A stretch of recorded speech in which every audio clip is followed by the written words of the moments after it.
So greetings everyone, जय Hind. I hope you all are doing good. तो मेरा नाम यशवर्धन सिंह और मैं 2019 से सिविल सर्विसेज एस्पिरेंट्स को हिस्ट्री, पॉलिटी, इंटरनेशनल रिलेशंस और ज्योग्राफी पढ़ा रहा हूँ. हम लोगों की एंशिएंट हिस्ट्री की सीरीज में आज से हम लोग अपनी मेन पढ़ाई शुरू करने जा रहे हैं, जिसमें हम लोग जानेंगे प्री हिस्ट्री के डिविजन्स को और पैलियोलिथिक और मेसोलिथिक एज को आज हम लोग इस लेक्चर में खत्म करेंगे. नेक्स्ट पार्ट में हम लोग नियोलिथिक और चालकोलिथिक एज को खत्म करेंगे. उसके बाद वाले लेक्चर में यानी नेक्स्ट टू नेक्स्ट वाला जो लेक्चर रहेगा वहां से हम लोग इंडस वैली सिविलाइजेशन के साथ शुरू करेंगे. और फिर हम लोग का मेन पॉइंट जहां से आप लोगों का थोड़ा सा इंटरेस्ट भी जागने लगेगा वो वाला पॉइंट आ जाएगा और शुरू हो जाएगा. तो खैर आज के लिए शुरू करते हैं प्री हिस्ट्री.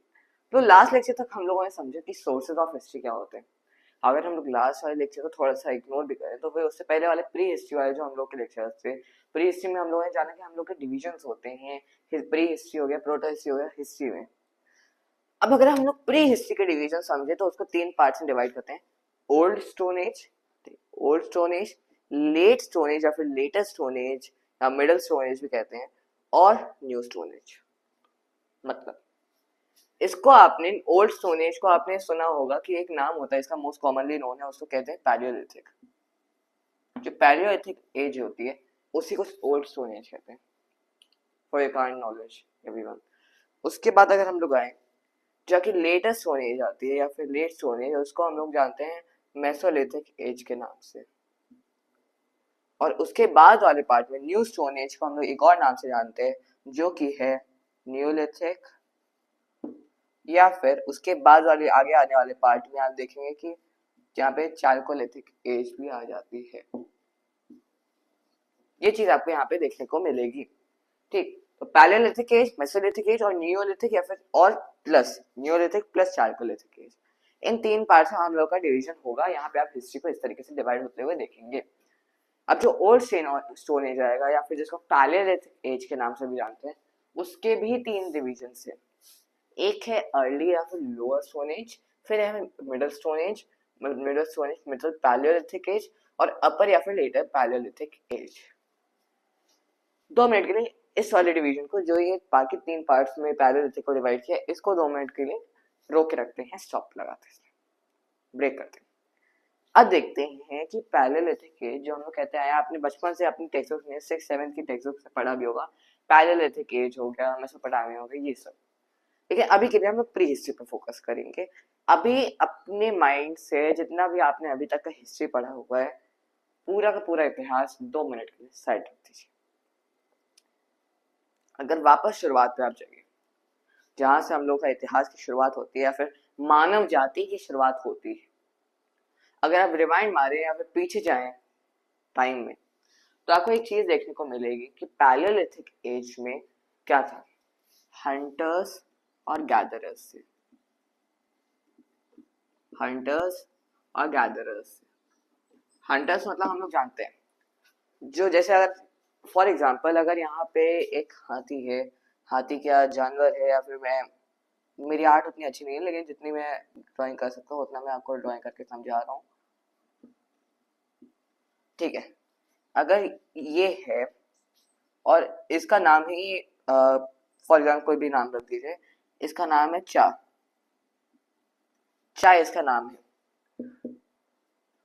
अगर यहाँ पे जैसे उस टाइम पे जो उस टाइम की जो अर्ली मैनकाइंड है, और इसी पीरियड में आप देखेंगे कि इसका जो टाइम लाइन है 5 लाख बिफोर कॉमन एरा. यहाँ पे देख लीजिए, यहाँ पे जितना भी मैंने टाइम पीरियड लिखा है सबको बिफोर कॉमन एरा में ही लेके चलिएगा. इसको यहीं पे लगाइएगा और इसको भी यहीं पे लगाइएगा. बिफोर कॉमन एरा दोनों में लगेंगे, कॉमन एरा की बात ही नहीं आती है प्री हिस्ट्री में, फर्स्ट एंड फॉर ऑल. देखिए, तो चा को ऐसे करके और भी कई सारे हैं. उस समय क्या होता था, उस समय पॉटरी नहीं थी, नो पॉटरी, नो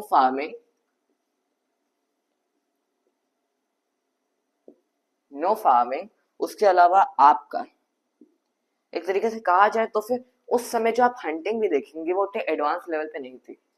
अगर हम लोग एक्स की, जैसे उस समय जो टूल्स यूज होते थे, जैसे आपके जो बेसिक टूल्स हो गए, हथौड़ा हो गया, छेनी हो गया, छेनी भी खैर उस समय ना माने आप, कुल्हाड़ी हो गई। कुल्हाड़ी को अगर आप कोई मोटी लकड़ी का पीस है, कोई लकड़ी है, पेड़ है, मोटा पेड़ है, उसकी एक मोटी सी डाल को तोड़िए, काटिए, उसको बांधिए आपके जो पत्थर है या फिर शार्प पत्थर है, पॉलिश पत्थर नहीं था उसमें, हाँ पॉलिश पत्थर भी नहीं था, there was no use of polish stones, तो पॉलिश पत्थर भी नहीं थे, जो मेन नॉर्मल पत्थर थे उन्हीं को तोड़ तोड़ के थोड़ा सा शार्प कर लिया था, आगे से शार्प हो गया था, तो नुकीले पत्थर हो गए। जो पत्थर थे उनको आपने पेड़ से लगाया और एक तरीके से कुल्हाड़ी बन गई। उस कुल्हाड़ी से लोग मारते थे, हथौड़े होते थे, हैमर्स होता, हैमर्स के साथ भी यही होता था, पत्थर को अटैच कर लेते थे लकड़ी के साथ, और इसी तरीके से यहाँ पे चलता है। अगर इन लोगों को जानवरों को मारना, इस समय पे पालन पोषण भी नहीं होता था, तो एक और चीज ऐड कर लीजिए, there was no domestication till this point of time. Domestication भी नहीं था, पॉलिश स्टोन्स भी नहीं थे, there was no farming and there was no pottery. ये इसकी क्वालिटीज थी। क्वालिटीज क्या, ये इसके कैरेक्टरिस्टिक्स है पैलियोलिथिक एज के, इसमें केवल और केवल जो आपको सोसाइटी दिखेगी वो हंटर्स और गैदरर्स की मिलेगी। अब जो इसमें पत्थर भी यूज होते थे, स्टोन्स यूज होते थे, रॉक्स यूज होते थे, वो थे क्वार्टजाइट। क्वार्टजाइट हो गए स्टोन्स, इस वजह से इनको, जो यहाँ पे लोग रहते थे या फिर इन लोगों की जो मानव जाति थी, इसको इसी वजह से क्वार्टजाइट मैन ऑफ इंडिया के नाम से भी जाना जाता है। और अगर आपको थोड़ा सा जेंडर न्यूट्रल रखा है तो आप इसको कह सकते हैं the quartzite people of India. तो क्वार्टजाइट पीपल ऑफ इंडिया के नाम से भी इस टाइम के लोगों को जाना जाता है इतिहास में, क्योंकि यहाँ पे क्वार्टजाइट पत्थर का भी यूज होता था। तो यहाँ पे आप देखेंगे कि यहाँ पे जो मानव लोग होते थे, जो मतलब जो उस समय की जनता होती थी, उस समय को जो मानव होते थे, वो लोग मेनली, पॉटरी आती नहीं थी, मेटल्स का कोई यूज नहीं था, फार्मिंग नहीं थी, उसके अलावा आप देखेंगे पॉलिश स्टोन्स नहीं थे और ना ही डोमेस्टिकेशन था। इन सब चीज के ना होते हुए बंदा करेगा कैसे? और एक तरीके से और एक और चीज ऐड कर लीजिए, यहाँ पे घर बनाने का भी नहीं था, क्योंकि ये तो थोड़ा सा काइंड ऑफ अंडरस्टूड है, कहाँ से मतलब घर बनाने का कहाँ से आएगा जब आपको पत्थरों का ही और ज्यादा एडवांस वर्जन नहीं आता है। तो इस वजह से आप देखिए कुछ ऐसी कंडीशन होगी यहाँ पे। और यहाँ पे जो लोग भी रहते होंगे, पैलियोलिथिक पीपल जो थे, यहाँ पे जो लोग होंगे, सोसाइटी होगी, इसमें भी no offence but negrito race के लोग आपको देखने को मिलेंगे। नेग्रीटो अगर कोई सोच रहा है तो आई होप आप लोगों को, आप लोग ऐसी जनरेशन से तो हैं जिन लोगों को नेग्रीटो का मतलब पता होगा। और नेग्रीटो का मतलब अगर आपको नहीं भी पता है, बेसिकली जो आप, अगर आप सर्च करेंगे, मतलब अरब लोगों को 2 मिनट के लिए हटा दीजिए, अगर अफ्रीका को सोचे, अफ्रीका को एक तरीके से इमेजिन करिए, अफ्रीकन लोगों को 2 मिनट के लिए, जो नॉर्दर्न वाला पोर्शन है उसमें से जो अरब लोग हैं उनको 2 मिनट के लिए हटा दीजिए, बाकी जो सदर्न अफ्रीका है, सेंट्रल और सदर्न अफ्रीका, वहां पे जो काले काले लोग हैं, no I am not a racist, I am no offence, but जो काले काले लोग हैं, जो नेग्रीटो लोग हैं, उन लोगों को आप बेसिकली कहते हैं नेग्रीटो। इस वजह से आप देखें कि उस समय में जो भारतीय भी थे, उन लोगों को भी नेग्रीटो के नाम से ही जाना जाता था। वहीं पे अगर आप देखें कि जैसे जो आर्यन इन्वेशन थियोरी है, उसमें भी आप सोचें कि जब ऊपर से इन्वेशन हुआ होगा तो नीचे जो मिक्सचर हुआ, जैसे मैं हूँ, मैं यूरेशियन नहीं हूँ कि मैं एकदम गोरा हूँ, फिरंगी हूँ, और ना ही मैं एक अफ्रीकन हूँ कि एकदम काला हूँ, तो मेरा जो कलर है वो ना ही एकदम सफेद है ना ही एकदम डार्क है। इस तरह से मेरी जो रेस है, फिर कहा जाए तो मोस्टली मोस्टली जो नॉर्थ इंडियंस है वो आर्य रेस है, और जो नेग्रीटो रेस है उनका मिक्सचर है। No offence but I am not a racist, but that's the point of it. तो फिर थोड़ा सा कहा जाए तो फिर व्हाइट बोर्ड थोड़ा सा कॉम्प्लेक्स हो गया, लेकिन खैर कम से कम समझ में आता है, कॉन्सेप्ट समझ में आ रहा है, वही मेरे लिए काफी है। तो ये आपका क्या हो गया? ये आपका हो गया पैलियोलिथिक एज। अब इसमें हम लोगों ने, ठीक है, अब इतना पार्ट हो गया, आई होप आपको इतनी कहानी अभी तक अंडरस्टूड होगी या फिर समझ में आई होगी, ठीक है, I hope it's quite done. तो फिर अब यहाँ से हम लोग आगे मूव करेंगे। तो फिर मैं डस्टर उठा देता हूँ, साफ कर देता हूँ, और ठीक है,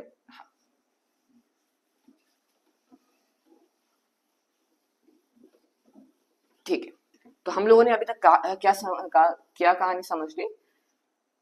यहाँ पे आपको अभी तक till this point of time आपको यहाँ तक फार्मिंग या फिर उस तरीके से कोई भी रिलेटेड चीज या फिर आज की मॉडर्न एडवांस चीज देखने को नहीं मिलेगी। ओके, तो फिर अभी के लिए अब हम लोग आगे मूव करते हैं इस वाले पोर्शन पे। अब हम लोग आगे मूव करेंगे इस वाले पोर्शन में जहां पे आप देखेंगे इसका डिवीजन। ठीक है, इसमें आएगा आपका पैलेलिथिक, ये याद रखिएगा पैलेलिथिक एज का डिवीजन है। एक है अर्ली पैलेलिथिक या फिर लोअर पैलेलिथिक, एक है मिडिल पैलेलिथिक और एक है अपर या फिर लेटर पैलेलिथिक। समझ में आया? अब देखते कहना क्या चाहता है। इसमें आप देखेंगे कि ये वाला जो पॉइंट है, इस वाले पॉइंट पे अर्ली, इसमें देखेंगे 5 lakh BC before common era से लेके 50,000 बिफोर कॉमन एरा बीसीई तक आपको देखने को मिलेगा अर्ली पैलेलिथिक। उसके बाद मिडिल पैलेलिथिक आपको देखने को मिलेगा 50,000 से लेके 40,000। याद रखिएगा प्लीज, इसको प्लीज कंफ्यूज मत करिएगा फॉर क्राइस्ट सेक, ये है BCE before common era. Okay, before common era है 5 लाख से लेके 50,000 बिफोर कॉमन एरा तक आपको अर्ली पैलेलिथिक मिलेगा। मिडल में आपको 50,000 से 40,000 और अपर या फिर लेटर पैलेलिथिक में 40,000 से लेके 10,000 बिफोर कॉमन एरा वाला टाइम आपको देखने को मिलेगा। All good. तो फिर अब हम लोग आगे बढ़ेंगे अपने आगे वाली स्टडीज में या फिर आगे वाले पॉइंट में कि इस डिवीजन को हम लोग किस तरीके से बनाते हैं, फिर हम लोग किस तरीके से डिवाइड करते हैं और किस तरीके से हम लोग आगे मूव करेंगे। ठीक है, तो अब हम लोगों ने डिविजन्स को देख लिया है, आप नोट डाउन करते हुए चलिएगा। ये जो डिवीजन है अर्ली वाले में आपको देखने को मिलेगा कि अर्ली वाला जो डिवीजन है वो बेसिकली, जैसा कि मैंने बताया कि बेसिक टूल्स यूज होते थे, उसमें हमें कोई एडवांस टूल्स नहीं थे, जो बेसिक टूल्स होते हैं जैसे आपके जो, वही मैंने जैसा कि आप ज्यादा एक्सप्लेन करने की जरूरत नहीं है, जो कि आपका जो कुल्हाड़ी हो गया, हथौड़ा हो गया, वो सब आता है आपका अर्ली या फिर लोअर पैलेलिथिक में। अर्ली में बेसिक टूल्स, पैलेलिथिक भी बगल में डाल देता हूँ, बेसिक टूल्स से बेसिक पत्थर का यूज हो रहा था, कुछ एडवांस नहीं था, नो एडवांसमेंट। बेसिकली आप समझ लीजिए जो मानव जाति ने उस समय तक किया था उतना ही था। अब आता है आपका मिडिल पैलेलिथिक। मिडिल पैलेलिथिक में आप देखने को आपको मिलेगा इसमें थोड़ा एडवांस है, थोड़ा इन द सेंस कि इसमें बड़े पत्थरों का यूज हो रहा था, केवल कहते नहीं कि मोटी बुद्धि मतलब कोई ज्यादा इंटेलिजेंसिया नहीं है, साइकी नहीं है, कोई बड़ा एडवांसमेंट नहीं है आपके ब्रेन के अंदर, आपका जो साइकी है वो उतना स्ट्रांग नहीं है। तो ये मोटी बुद्धि से आप थोड़ा सा याद रखिए, मोटी बुद्धि बड़ा पत्थर अर्ली पैलेलिथिक, थोड़ा सा बेसिक पे आए, थोड़ा सा इसको तोड़ा इन लोगों ने, छोटे पत्थर बनाए, छोटे माइन्यूट पत्थर बनाए, माइन्यूट छोटे छोटे पत्थरों को बना के उनसे चीरने का काम और जलाने का काम, ये सारे इन लोगों ने शुरू किया मिडिल पैलेलिथिक में। सम एडवांसमेंट,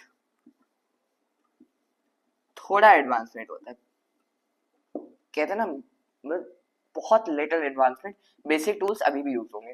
पैलेलिथिक में बेसिक टूल्स वाला पूरा कॉन्सेप्ट रहेगा ही रहेगा, चाहे एडवांसमेंट होता चला जाए। फिर आता है लेटर या फिर अपर पैलेलिथिक। लेटर पैलेलिथिक में आपको एक चीज देखने को मिलेगी और वो क्या है, पहले से तो काफी एडवांसमेंट, इसमें भी आपको एडवांसमेंट देखने को मिलेगा। इसमें इन लोगों ने क्या किया, इसमें इन लोगों ने पत्थरों से मल्टीपल काम करना शुरू किया। पहले के इन सब कामों में यूज होता था, मारने में, हंटिंग में, धीमे धीमे करके इन लोगों ने एडवांसमेंट करना शुरू किया इसी क्षेत्र में। आपको वो दिखेगा अर्ली, मिडिल और लेटर पैलेलिथिक में। अब अर्ली, ये प्लेसेस भी नोट डाउन कर लीजिए, इसमें आपको नॉर्थ या फिर वेस्टर्न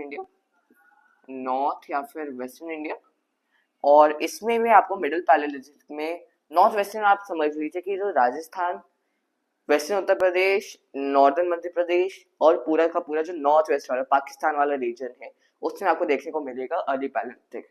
अब याद रखिएगा, पहले मैं एक चीज इंपॉर्टेंट चीज है जो बताना भूल गया, आपको यहाँ गंगा वैली में पैलेलिथिक एज मिसिंग मिलेगा। हालांकि हालांकि आपको मिर्जापुर वाले रीजन में, मिर्जापुर, प्रतापगढ़, प्रतापगढ़ राजस्थान वाला नहीं, यहाँ वाला उत्तर प्रदेश का जो प्रतापगढ़ डिस्ट्रिक्ट है पूर्वांचल का, इलाहाबाद और प्रतापगढ़ के बीच वाला रीजन, और मिर्जापुर जो बेसिकली आज के समय में मिर्जापुर में जो ट्राइबल रीजन है वो वाला रीजन, वहां पे आपको ये वाली साइट्स देखने को मिलेंगी पैलेलिथिक की। बट आपको गंगा वैली में ये चीज मिसिंग मिलेगी। और कहा जाए तो फिर जो इलाहाबाद वाला रीजन है वहां पे आपको मेसोलिथिक में देखने को मिलेगा। बट पैलेलिथिक में उत्तर प्रदेश का केवल वेस्टर्न पार्ट और ईस्टर्न उत्तर प्रदेश या फिर सेंट्रल उत्तर प्रदेश में साइट्स नहीं मिलेंगी, मेसोलिथिक से मिलना शुरू होंगी। ठीक, तो बात तो यही आती है, याद रखना कि गंगा वैली में आपको कोई भी पैलेलिथिक साइट नहीं मिलेगी। मेसोलिथिक में इलाहाबाद, प्रतापगढ़ और मिर्जापुर वाले जो रीजन है वहां से मिलना शुरू हो जाएंगे। तो याद रखिएगा, northern Madhya Pradesh, western Uttar Pradesh, western India और नॉर्थ वेस्टर्न रीजन जो साउथ एशिया का है यानी पाकिस्तान वाला, वहां पे देखने को मिलेगा आपको अर्ली पैलेलिथिक। मिडिल पैलेलिथिक में आपको नॉर्थ और वेस्टर्न तो मिलेगा ही, साथ में आपका जो नर्मदा और तुंगभद्र वाला रीजन है, जो नर्मदा और तुंगभद्र वाला रीजन है, नर्मदा वैली और तुंगभद्र वैली जो है वहां पे आपको मिडिल पैलेलिथिक मिलेगा। बाकी नॉर्थ वेस्टर्न इंडिया, यानी आप एक तरीके से याद रखिए, पहले क्या पहले ये था नॉर्थ वाले रीजन में, या फिर कहा जाए, ठीक है, वही मैं सोचू कि अब मुझे थोड़ा सा दिक्कत हो रही है पढ़ाने में विदाउट मैप, क्योंकि मैप यहाँ पे लगा नहीं है, इस वजह से थोड़ी सी दिक्कत रहती है। पहले आप यहाँ पे देखिए, पहले नॉर्थ वाले रीजन में होगा, नॉर्थ इधर वाले रीजन में आपको अर्ली पैलेलिथिक मिलेगा। मिडिल पैलेलिथिक में आपको ये वाला रीजन भी मिलना शुरू हो जाएगा। अब जो लास्ट वाला लेटर पैलेलिथिक या फिर अपर पैलेलिथिक आएगा, जिसमें सबसे ज्यादा एडवांसमेंट होगा सारे पैलेलिथिक वाले टाइप से या फिर पीपल से, वो आपको दिखेगा कर्नाटक वाला रीजन तो ऐड हो ही जाएगा। ये अब सेंट्रल इंडिया, सदर्न इंडिया, छोटा नागपुर वैली, जो छोटा नागपुर वाला प्लेटो है यानी झारखंड वाला रीजन, नॉर्दर्न और नॉर्थ वेस्टर्न इंडिया और थोड़ा बहुत उत्तर प्रदेश वाला रीजन भी, ये पूरा आपको देखने को मिलेगा आपको किसमें, लेटर या फिर अपर पैलेलिथिक में। आई होप थोड़ा सा थियोरेटिकल ज्यादा था, लिखने वाला ज्यादा था, रटने वाला ज्यादा था, कहा जाए तो इतिहास ही पूरा रटने वाला है, लेकिन थीमेटिक अंडरस्टैंडिंग रहेगी। भाई मैं क्यों आपको कहा कि मैप समझा देता हूँ, बिकॉज ऐसे तो बोलने वाली चीज हो जाएगी ना, अगर आप मैप नहीं समझ रखेंगे तो हम लोग को धीमे धीमे ये भी देखने को मिलेगी चीज, धीमे धीमे जो एडवांसमेंट है वो फैल रही है, पूरे इंडिया में फैल रही है एडवांसमेंट। और जो रेस है इस तरीके से एक और चीज देखने को मिलेगी, जब लोगों का इंटरेक्शन होगा अलग अलग जगहों का, तो वहां से आपका कल्चर देखने को मिलेगा, कल्चर की शुरुआत होने को मिलेगी। इस वाले टाइम में जो रॉक पेंटिंग्स आप देखते हैं वो क्वाइट रेयर है, या कहा जाए तो नियरली नेग्लिजिबल है, एडवांसमेंट बहुत कम है। कुछ इस तरीके से आपको सिचुएशन देखने को मिलेगी पैलियोलिथिक एज में। अब हम लोग शुरू करेंगे मेसोलिथिक। तो हम लोगों ने अभी तक पैलियोलिथिक एज में जाना कि किस तरीके से यहाँ पे पॉटरी मिसिंग है, पॉटरी मिसिंग है, कल्टीवेशन या फिर आपका जो एग्रीकल्चर है वो मिसिंग है, और आपका जिस तरीके से अगर आप देखें पैलियोलिथिक एज में एडवांसमेंट थोड़ा कम था, बेसिक टूल्स में ज्यादा फोकस था। अब जैसे जैसे टाइम बढ़ेगा, जैसे अगर आपने टाइम पीरियड भी नोटिस किया हो कि वहां से 5 लाख से लेके 10,000 बिफोर कॉमन एरा तक था, या फिर 10,000 से लेके 6,000 common era before common era तक है, सॉरी, इस वाले टाइम पीरियड में आपको देखने को मिलेगा मेसोलिथिक एज। अब यहाँ पे अगर आप देखें तो जैसा कि मैंने बताया कि यहाँ पे एडवांसमेंट बहुत कम था पैलियोलिथिक में। मेसोलिथिक में पॉटरी एट लार्ज देख रहे हैं अगर हम लोग, एट लार्ज मिसिंग है, बट दो ऐसी साइट्स हैं, कैमूर हिल्स, अगर आपने पढ़ा हुआ है ज्योग्राफी, पहाड़ों को पढ़ा हुआ है, तो आपको वहां पे देखने को मिलेगा कैमूर पहाड़, जो कि मध्य प्रदेश से एक्सटेंड होकर बिहार तक जाते हैं, और जो उनका मिर्जापुर वाला सेक्टर है, यहाँ पे किसी लिखना भूल गया हूँ, लेकिन यहाँ पे जो मिर्जापुर वाला एरिया आपका, जहाँ मिर्जापुर वाला रीजन पड़ेगा, इलाहाबाद के बगल वाला मिर्जापुर, उस वाले रीजन में आपको पॉटरी देखने को मिलेगी। और बाकी लांगनच नाम से एक जगह है गुजरात में, वहां पे आपको पॉटरी देखने को मिलेगी। बट एट लार्ज पूरे पूरे मेसोलिथिक एज में, पूरे भारत में मेसोलिथिक एज में, पूरे इंडिया में मिसिंग है आपका पॉटरी। अब अगर नाउ मूविंग ऑन, अब आते हैं हम लोग प्लांट कल्टीवेशन में, या फिर आपका जो एग्रीकल्चर है। इसमें भी एग्रीकल्चर फुल ऑन नहीं आया, इसमें केवल और केवल प्लांट कल्टीवेशन आपको देखने को मिलेगा। प्लांट कल्टीवेशन मतलब अभी शुरुआत हुई, फुल ऑन ऐसे करके एग्रीकल्चर नहीं चल रहा कि खेतों पे खेत बने जा रहे, नहीं, अभी शुरुआत हुई है, धीमे धीमे डेवलपमेंट होगा। अब अगर आप यहाँ पे देखें, फिर आता है आपका रॉक पेंटिंग्स। रॉक पेंटिंग्स जैसे जैसे अगर आपने सुना हो भीमबेटका के बारे में, भीमबेटका में आदमी दिखाए जाते हैं, मानव जाति है, मानव है जो हंटिंग कर रहे हैं। तो इससे हमें एक आइडिया लगता है कि यहाँ पे भी हंटिंग और गैदरर्स ही थे, हंटर्स गैदरर्स थे, बट यहाँ पे डोमेस्टिकेशन शुरू हो गया था। क्योंकि अब लोग पूछे कि क्यों यहाँ पे ऐसा क्या मिल गया। रॉक पेंटिंग्स बता रही हैं कि मानवों के साथ जानवर भी साथ में चलते थे हंटिंग करते समय। इससे हमें एक आइडिया मिलता है कि अब ऐसा तो है नहीं कि आप जिस कुत्ते के साथ जा रहे हो, जिस डॉग के साथ जा रहे हो, वही आपका शिकार नहीं, आप उसको, वो आपका हेल्पर है शिकार करने में। लैब्राडोर आपके जो ब्रीड होती है डॉग्स में, चाहे लैब्राडोर हो गए, ये सब कनाडा वाले पोर्शन आते हैं, वहीं पे लैब्राडोर सी भी है। उस सारे रीजन में ये लोग बर्फीले मौसम में हंटिंग में काम करते थे, हंटिंग में हेल्प करते थे मानवों की। सेम तरीके से यहाँ पे भी जो एनिमल्स हैं उनका डोमेस्टिकेशन शुरू हो जाएगा। और ये हम लोग को किस तरीके से मिल रहा है, ये हम लोग को पेंटिंग से समझ में तो आ जाता है।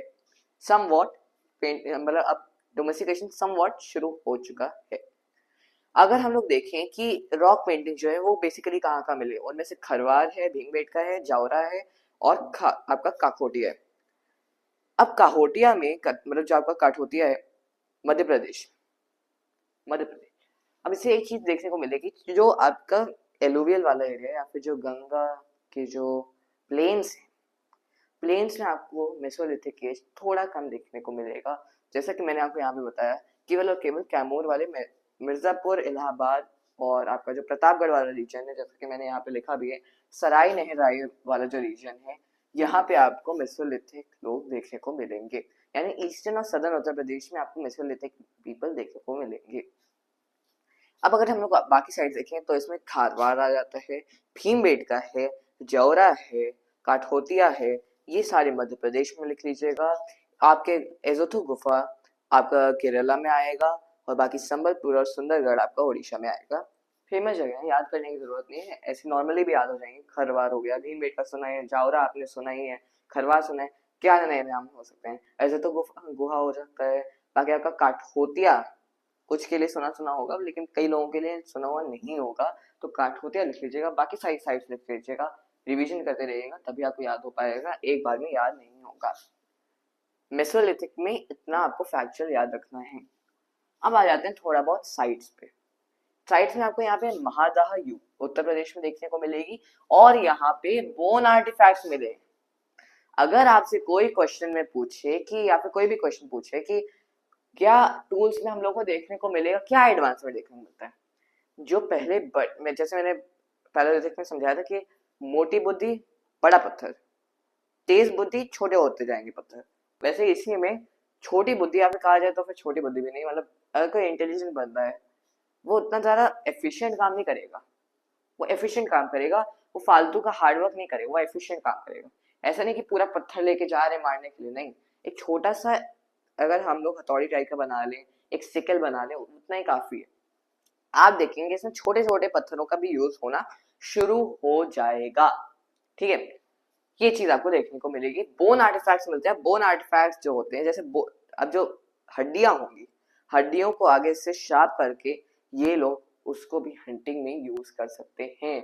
तो यानी आपको बोन आर्टिफैक्ट्स देखने को मिलेंगे इस लोकेशन पे। इससे एक चीज कनेक्ट हो जाती है कि यहाँ पे स्मॉल टूल्स, जैसे जो आपका मेसोलिथिक एज, इसे माइक्रोलिथ्स नाम की एक नई चीज, छोटे छोटे टूल्स आने शुरू हो जाते हैं। आपका महादहा है उत्तर प्रदेश में, सराय नहराई लिख लीजिएगा, जो इलाहाबाद वाले रीजन से होंगे उनको, उनके लिए भी खैर नया ही होगा। इलाहाबाद प्रतापगढ़ का जो बॉर्डर वाला रीजन है, उस वाले एरिया में आपको देखने को मिलेगा सराय नहराई उत्तर प्रदेश। फिर है बिरहानपुर सॉरी वेस्ट बंगाल में। फिर आपका तिरुनेलवेली तमिलनाडु में। आपका फिर बागोड़ आ जाएगा, ये कोठारी नदी के किनारे है, राजस्थान में आपको ये देखने को मिलेगा और ये आपका one of the most important sites में से एक है। मोस्ट इम्पॉर्टेंट क्या कहा जाए, सबसे बड़ी साइट्स है इंडिया में, क्योंकि वैसे तो हम लोग को 2-3 गुफा मिल गई, 2-3 छोटी मोटी जगह मिल गई, यहाँ पे हम लोग को एक बहुत बड़ा रीजन मिला है, बहुत बड़ी जगह देखने को मिली है, मेजर जगह देखने को मिलेगी। और यहाँ पे हम लोग को कई सारे आर्टिफैक्ट्स, मल्टीपल आर्टिफैक्ट्स देखने को मिले। इस वजह से बागोड़ नाम की जो साइट है राजस्थान में, हाँ राजस्थान में ये कोठारी नदी के किनारे है, याद रखिएगा, ये one of the largest sites है मेसोलिथिक एज की भारत में। फिर आपका तो कुछ कॉमन नाम है, छोटा नागपुर प्लाटो आपको बिहार और झारखंड वाले रीजन में देखने को मिलेगा और आदमगढ़ मध्य प्रदेश में आपको देखने को मिलेगा। बाकी इन वाली साइट्स को भी आप याद रख लेंगे, इन दोनों को अगर आप साथ में याद करेंगे तो आपका मोर ऑफ कवर हो जाएगा, जितना भी याद रखने वाला है। बाकी बागोड़ और जो आपका आदमगढ़ वाला रीजन आएगा, इसमें आपको डोमेस्टिकेशन, जानवर है उनका पालन पोषण के भी साइंस या फिर कहा जाए तो सिंबल देखने को मिलेंगे। तो हम लोग को एक आइडिया लग जाता है कि जो बागोड़ जैसी जो बड़ी साइट्स है और आदमगढ़ मध्य प्रदेश, आपने नाम कहीं ना कहीं तो सुना ही होगा, इन साइट से हम लोग को डोमेस्टिकेशन देखने को मिलता है। जिससे एक चीज तो पता चल जाती है कि एनिमल्स पैलेलिथिक से जब हम लोग मेसोलिथिक में आते हैं, इस पॉइंट ऑफ टाइम तक एक मेजर पोर्शन या कहा जाता है एक मेजर पार्ट बन जाते हैं ह्यूमंस की, मानव जाति की लाइफस्टाइल में। तो कुछ आपको ये देखने को मिलेगा मेसोलिथिक एज में, ज्यादा कुछ इसमें नहीं है। मेन पैलेलिथिक और नियोलिथिक और चाल्कोलिथिक में देखने को मिलेगा। मेसोलिथिक में बस आपको छोटी मोटी चीजें याद रखनी है, साइट्स याद रखनी है, बाकी सब तो उसमें कुछ याद करने वाला है नहीं, क्योंकि क्वेश्चंस इस पे रेयर आते हैं। लेकिन जब हम आए तो इतना हमें याद होना चाहिए कि क्वेश्चंस हम लोग लगा पाए, आंसर कर पाए। ठीक है, तो आज के लिए इतना ही था मेरा, और मिलेंगे नेक्स्ट लेक्चर में। थैंक यू सो मच, जय हिंद। और हम लोगों ने आज पैलेलिथिक नेसोलिथिक कवर किया है, नेक्स्ट लेक्चर में हम लोग चाल्कोलिथिक और नियोलिथिक कवर करेंगे और उसके नेक्स्ट वाले में हम लोग इंडस वैली सिविलाइजेशन पे मूव ऑन कर जाएंगे। थैंक यू सो मच, जय हिंद। मिलेंगे नेक्स्ट लेक्चर में, बाय।